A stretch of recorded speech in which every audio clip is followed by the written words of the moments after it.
This is a reading from the Mystical City of God by Venerable Mary of Agreda, the Incarnation. Chapter 18. Most Holy Mary arranges the order of her daily exercises in the house of Zacharias. Some incidents in her intercourse with Saint Elizabeth. 231. When the precursor John had been sanctified, and Saint Elizabeth his mother had been endowed with such great gifts and blessings, and when thus the principal object of Mary's visit was fulfilled, the great queen proceeded to arrange her daily life in the house of Zacharias, for her occupations could not be uniformly the same as those she was accustomed to in her own house. In order to direct her desire by the guidance of the Holy Ghost, she retired and placed herself in the presence of the Most High, asking him, as usual, to guide her and direct her in that which she was to do during her stay in the house of his servants Elizabeth and Zacharias, so that she might in all things be pleasing to him, and fulfill entirely his pleasure. The Lord heard her petition and answered her, saying, My spouse and my dove, I will direct all thy actions, and I will direct thy footsteps in the fulfillment of thy service, of my service and pleasure. And I will make known to thee the day on which I wish thee to return to thy home. In the meanwhile, remain in the house of my servant Elizabeth, and converse with her. As for the rest, continue thy exercises and prayers, especially for the salvation of men, and pray also that I withhold my justice in dealing with their incessant offenses against my bounty. Conjointly with thy prayers, thou shalt offer to me the Lamb without spot. 1 Peter chapter 1, verse 19, which thou bearest in thy womb, and which takes away the sins of the world. John chapter 1, paragraph 291. Let these now be thy occupations. 232. In conformity with this instruction and new mandate of the Most High, the Princess of Heaven ordered all her occupations in the house of her cousin Elizabeth. She rose up at midnight in accordance with her former custom, spending the hours in the continued contemplation of the divine mysteries, and giving to waking and sleep the time which most perfectly and exactly agreed with the natural state and conditions of her body. In labor and repose, she continued to receive new favors, illuminations, exaltation, and caresses of the Lord. During these 3 months, she had many visions of the divinity, mostly abstractive in kind.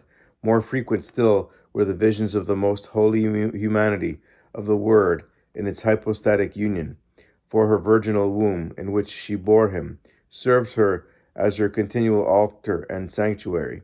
She beheld the daily growth of that sacred body by this experience and by the sacraments which every day were made manifest to her in the boundless fields of the divine power and essence. The spirit of this exalted lady expanded to vast proportions. Many times would she have been consumed and have died by the violence of her affections, if she had not been strengthened by the power of the Lord. To those occupations which were concealed from all, she added those which the service and consolation of her cousin Elizabeth demanded, although she did not apply one moment more to them than charity required. These fulfilled, she turned immediately to her solitude and recollection, where she could pour out the more freely her spirit before the Lord. 233.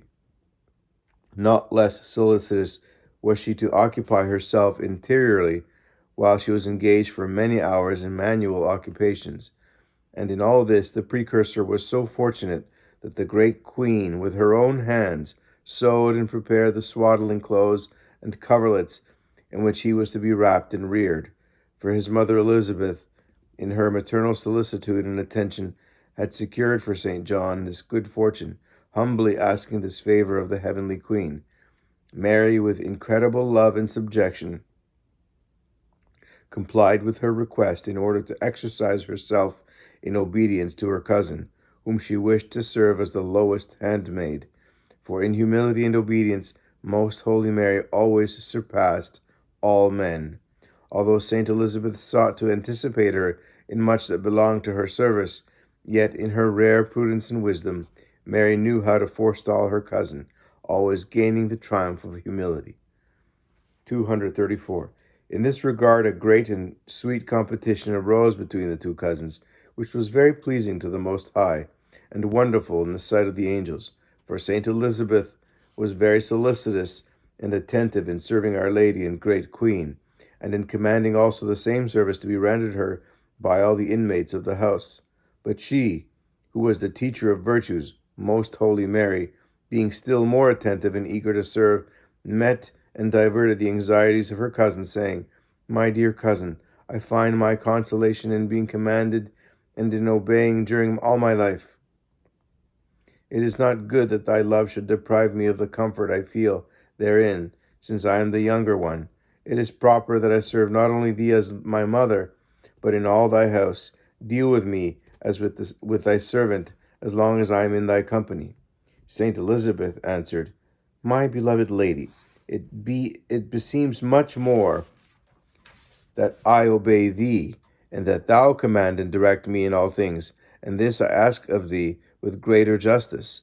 For if thou, the mistress, wishest to exercise humility, I on my part owe worship and reverence to my God and Lord, whom thou bearest in thy virginal womb, and I know that thy dignity is worthy of all honor and reverence. And the most prudent virgin rejoined, My son and Lord did not choose me for his mother, in order that I receive reverence as mistress, for his kingdom is not of this world. John 18, verse 36. Nor did he come into it in order to be served, but to serve. Matthew chapter 20, verse 28. And to suffer and to teach obedience and humility to mortals. Matthew chapter 11, verse 29. Condemning fastidiousness and pride, since therefore his majesty teaches me this, and the highest calls himself the ignominy of men. Psalms 21:22. How can I, who am his slave and do not merit the company of creatures, consent that thou serve me, who art formed to his image and likeness? Genesis chapter 1, verse 27. 235. Saint Elizabeth still insisted and said, My mistress and protectress, this is true for those who do not know the sacrament which is enclosed in thee. But I, who have without merit been informed by the Lord, will be very blamable in his eyes if I do not give him in thee the veneration which is due to him as God, and to thee as his mother. For it is just that I serve both, as a slave serves his masters. To this the most holy Mary answered, My dear sister, this reverence which thou owest and desirest to give is due to the Lord, whom I bear within my womb, for he is the true and highest good, and our Redeemer. But as far as I am concerned, who am a mere creature, and among creatures only a poor worm, look upon me as I am in myself. Although thou shouldst adore the Creator, who chose my poor self as his dwelling, by his divine enlightenment thou shalt give unto God what is due to him, and allow me to perform that which pertains to me, namely, to serve and to be below all. This I ask of thee for my consolation, and in the name of the Lord, whom I bear within me. 236. In such blessed and happy contentions, Most Holy Mary and her cousin Elizabeth passed some of their time, but the divine prudence of our Queen caused in her such an alertness and ingenuity in matters concerning humility and obedience that she never failed to find means and ways of obeying and of being commanded. However, during all the time in which she stayed with Saint Elizabeth, all this was done in such a way that both, according to their condition, treated with the highest respect the sacrament of the King, which had been entrusted to their knowledge, and which was deposited in the Most Holy Mary. This high respect in Mary was such as befitted the mother and mistress of all virtue and grace, and in Elizabeth such as was worthy of the prudent matron so highly enlightened by the Holy Spirit. By this light she wisely directed her behavior in regard to the Mother of God, yielding to her wishes and obeying her in whatever she could, and at the same time reverencing her dignity, and in it her Creator. In her inmost heart she made the intention that if she were obliged to give any command to the Mother of God, she would do it only in order to obey and satisfy her wishes, and whenever she did it, she asked permission and pardon of the Lord. at the same time never ordering anything by direct command, but always by request, and she would use greater earnestness only in such things as were conducive to Mary's convenience, as for instance, that she take some sleep or nourishment. She also asked Mary to make a few articles for her with her own hands. Mary complied, but Saint Elizabeth never made use of them, except to preserve them with the greatest veneration. 237. In this way, Most Holy Mary put into practice the doctrine of the Eternal Word, who humiliated himself so far that, being the form of the Eternal Father, the figure of his substance, true God of the true God, he nevertheless assumed the form and condition of a servant. Hebrews chapter 1, verse 3. Philippians chapter 2, 6, and 7. This lady was the Mother of God, Queen of all creation, superior in excellence and dignity to all creatures, and yet she remained the humble servant of the least of them, and never would she accept homage and service as if due to her, nor did she ever exalt herself, or fail to judge of herself in the most humble manner. What shall we now say of our most execrable presumption and pride? Since, full of the abomination of sin, we are so senseless as to claim for ourselves with dreadful insanity the homage and veneration of all the world.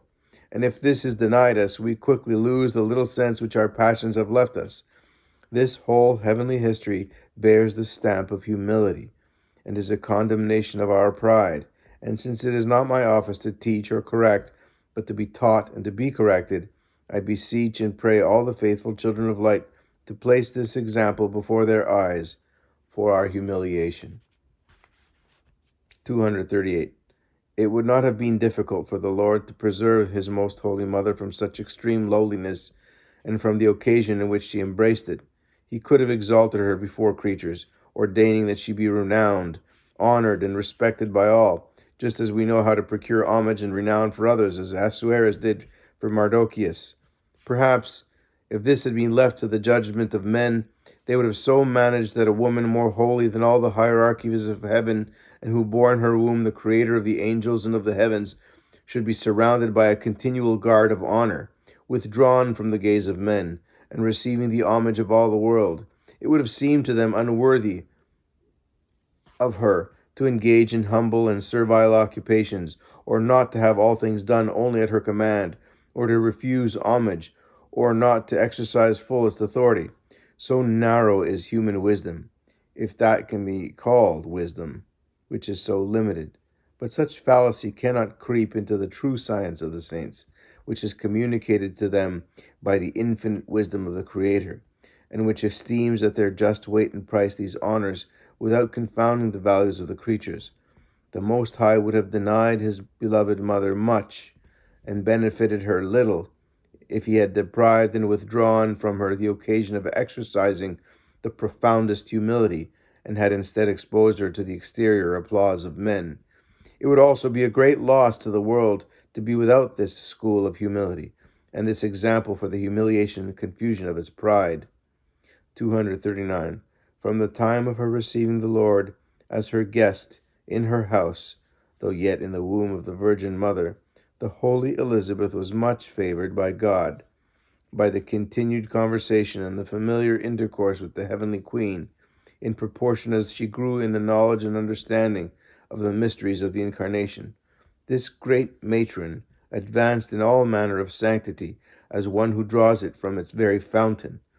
A few times she merited to see Most Holy Mary during her prayers, ravished and raised from the ground and altogether filled with divine splendor and beauty, so that she could not have looked upon her face, nor remain alive in her presence, if she had not been strengthened by divine power.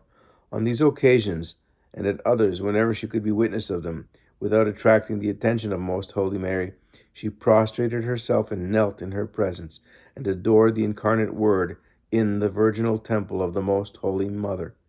All the mysteries which became known to her by the divine light, and by the intercourse with the great Queen, Saint Elizabeth sealed up in her bosom, being a most faithful depositary and prudent secretary of that which was confided to her. Only with her son John and with Zacharias, during the short time in which He lived after the birth of his son. Saint Elizabeth conversed to some extent concerning those sacraments which had become known to all. But in all this she acted as a courageous, wise, and very holy woman. Instruction which the Queen, Most Holy Mary, gave me. 240. My daughter, the favors of the Most High and the knowledge of his divine mysteries in the attentive souls engender a kind of love and esteem of humility, which raises them up with a strong and sweet force, like that which causes fire to ascend, like the gravity which causes a stone to fall, each of them striving to reach its own and natural sphere. This is done by the true light, which places the creature in the possession of a clear knowledge of its own self, and attributes the graces to the proper source, whence all perfect things come. James chapter 1, verse 17. And thus it brings all things into correct balance. And this is the most proper order of right reason, which overthrows, and as it were exerts violence against, the false presumption of mortals. On account of this presumption of pride, the heart, wherein it lives, cannot strive after contempt, nor bear it, nor can it suffer a superior over itself, and is offended even at equals. It violently opposes all in order to place itself alone above all fellow creatures. But the humble heart is abased in proportion to the benefits it received, and in its interior quietly grows a desire or an ardent hunger for self-abasement and for the last place. It is violently disturbed in not finding itself esteemed as the inferior of all, and in being deprived of humiliation. 241. In me, my dearest, thou wilt find exhibited the practical application of this doctrine, since none of the favors and blessings which the right hand of the Most High lavished upon me were insignificant. Yet never was my heart inflated with presumption above itself. Psalm 110, verse 1. Nor did it ever know anything else than to desire to be abased and occupy the last place among all creatures. The imitation of this I desire especially of thee. Let thy ambition be to take the last place, to live in subjection to all others, abased and considered as useless in the presence of the Lord and of men. Thou must judge thyself as less than the dust of the earth itself. Thou canst not deny that in no generation has anyone been more favored than thou, and no one has merited these favors less than thou. How then wilt thou make any return for this great debt of gratitude, if thou dost not humiliate thyself below all others, and more than all the sons of Adam? And if thou dost not awaken within thyself exalted and loving sentiments concerning humility? It is good to obey the prelates and instructors, therefore do it always. But I desire that thou go much farther, and that thou obey the most insignificant of thy fellow beings in all that is not sinful, and in such a way as if thou were obeying the highest of thy superiors. And I desire that in this matter thou be very earnest, as I was during my earthly life. 242. Thou must, however, be circumspect in regard to the obedience to thy inferiors, so that they may not, knowing of thy anxiousness to obey in all things, seek to induce thee to obey in things unseemly and unbecoming. Thou canst do much good by giving them good and orderly examples of obedience, without causing them to lose any of their subjection, and without derogating from thy authority as their superioress. If any disagreeable accident or injury should happen, which affects thee alone, accept it gladly, without so much as moving thy lips in self-defense, or making any complaints. Whatever is an injury to God, do thou reprehend without mixing up any of thy own grievances with those of his majesty, for thou shouldst never find any cause for self-defense, but always be ready to defend the honor of God. But neither in the one nor the other allow thyself to be moved by disorderly anger and passion. I wish also that thou use great prudence in hiding and concealing the favors of the Lord, for the sacrament of the King is not to be lightly manifested. Tobias chapter 12, verse 7. Nor are the carnal men capable or worthy of the mysteries of the Holy Ghost. 1 Corinthians chapter 2, verse 14. In all things imitate and follow me, since thou wishest to be my beloved daughter. This thou wilt attain by obeying me, and thou wilt induce the Almighty to strengthen and direct thy footsteps to that which I desire to accomplish in thee. Do not resist him, but dispose and prepare thy heart sweetly and quickly to obey his light and grace. Let grace not be void in thee. 2 Corinthians chapter 6, verse 1. But labor diligently, and let thy actions be performed in all perfection.